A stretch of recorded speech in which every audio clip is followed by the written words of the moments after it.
Hey, hello there, my startup dads.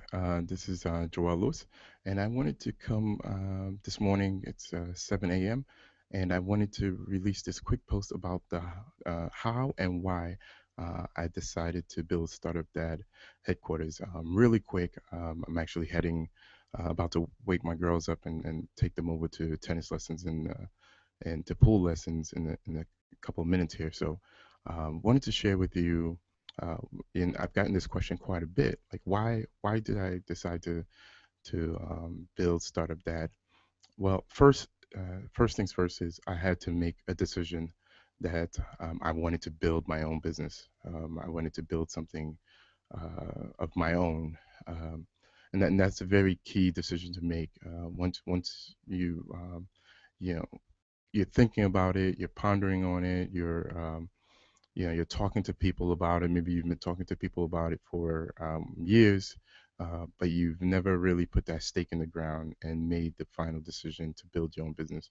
And that was the first thing that I had to do is put that stake in the ground, have that discussion with my wife, and say, "Listen, I want to start my own business."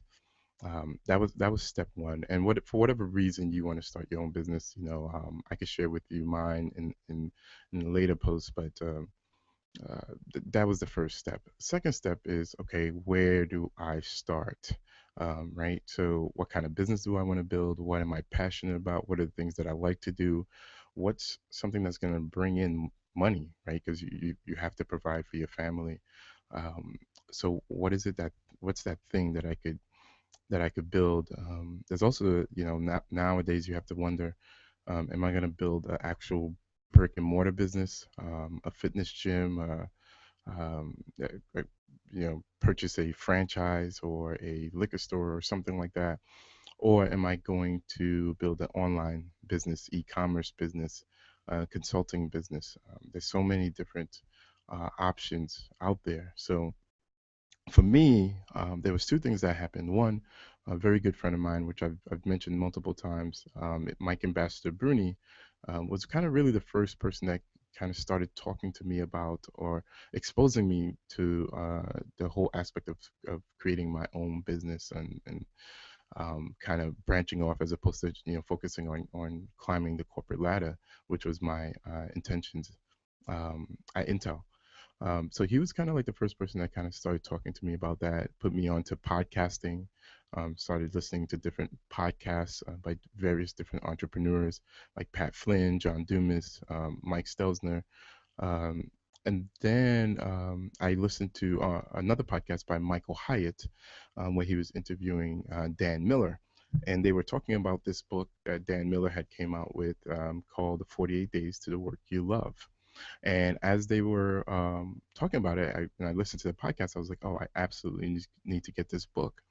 As I was listening, I realized that it's sort of like a guide to kind of help you figure out what are the things that you are good at. What are the things you're passionate about? What are the things you think? What are the things people always come to you for?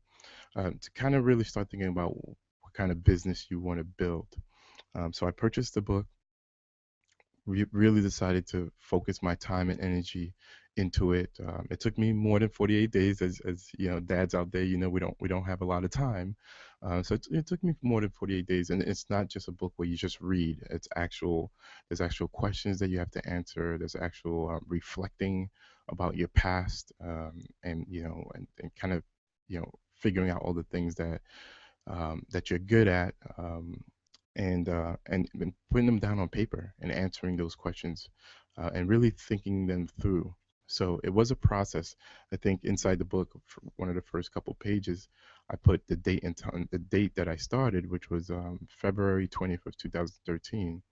And it took me over 2 months to really go through this book. And at the end of it, there was clarity, and it made me realize, what is it that I wanted to build, and the combination of things that I really enjoy, things that people always come to me for, as well as being a dad and my pain point, the things that I'm struggling with. That's my 5-minute counter there. The things that I'm struggling with, all those things kind of came together in this one book. and that's where Startup Dad was born. So wanted to share with you the kind of what and how Startup Dad came about. Again, first making that decision that you want to start your business, right? Stop talking about it and take action. And then two, picking up a book like this by Dan Miller, or What Color is Your Parachute, or getting a mentor, someone that could really help you to kind of hone in and figure out what is it that you want to build. So those were the first two steps for me, and that's kind of how Startup Dad came about.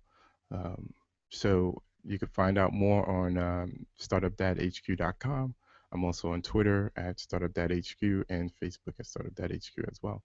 I hope you enjoyed this post. Hope this brought some value and helped answer some of those questions that you may have had. All right, until next time.